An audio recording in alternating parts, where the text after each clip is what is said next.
Final game coming up. How you feeling? I'm excited.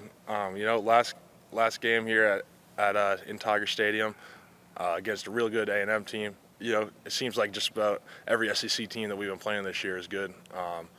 It's a good opportunity for us once again to play a good team at home.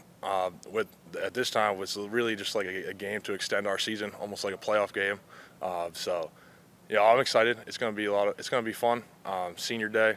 Hopefully, Tiger Stadium will be kind of like it's been earlier in the year, the Florida game and whatnot. So I'm looking forward to it. You've only been here a couple of seasons, but I'm sure you've already grasped how, I guess, tense the environment can be when Texas A&M is brought up. How much more, impactful is it, beating A&M than worrying about a bowl game?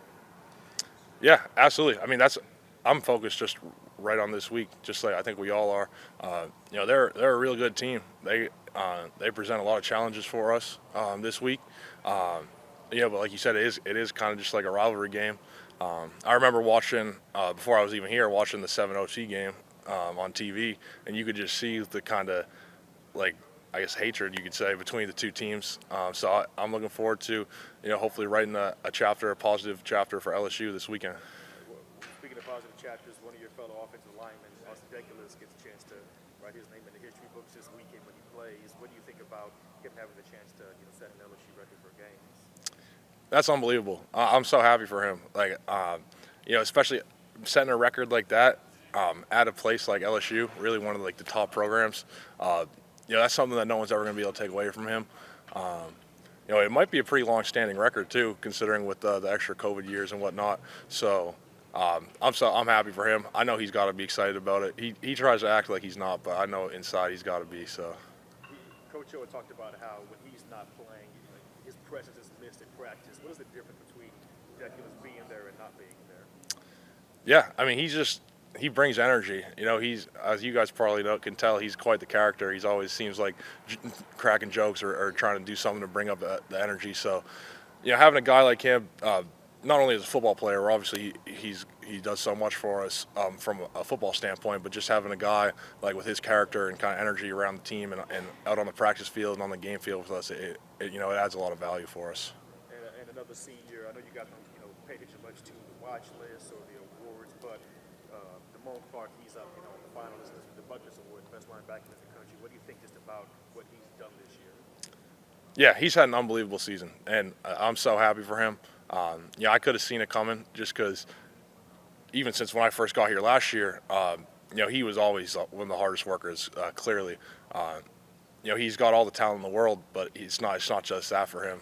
He's got as much drive and dedication and commitment as anybody that I've seen. So being able to see him kind of take that step this year, where he really is, in my opinion, the best linebacker in college football. So hopefully he'll end up winning the award. But either way, just happy to see him get the recognition that he deserves. So. He talked so much about how Coach Blake Baker has really been an impact. I know you're on the offensive side, but what do you see or what have you seen with him and Baker from a distance that really shows their relationship?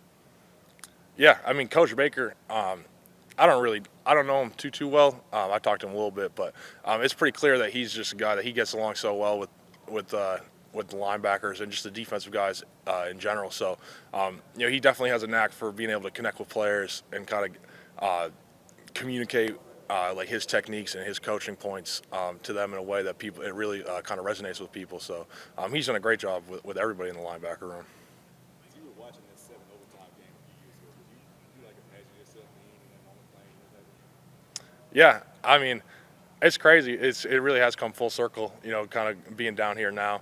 It was always like just I guess a dream to be able to come and play at high level football in the SEC. Just between the competition level on the field and just how passionate the fan bases are and whatnot. So I'm very grateful that I've been able to be down here for the last couple of years. And I'm looking forward to going out on senior day and finishing on a positive note our regular season. So. How would you best describe your 2 years here, being that you coming to like a national championship team, and now y'all follow that with 2 seasons? Yeah, I mean, it's definitely been somewhat of a roller coaster. It feels like in terms of up and down and up and down. I think that since I've been here, this team and the coaching staff and the players have really had to overcome kind of a lot of adversity where things haven't gone as well as they typically do here at LSU. So, one thing I think that you can't take away from the players on this team or the coaches is even when things haven't gone well, people are still, they're showing up to work every day, or showing up here and bringing everything they can to play for the guys next to them and the coaches upstairs. So I really want to see that kind of come to fruition this weekend with a big win at home over a good team with the opportunity to go to a bowl game on the line. So. All right. Yeah. What'd you say? What am I eating? Man, Jack Besh was telling me about like a turducken or something like that.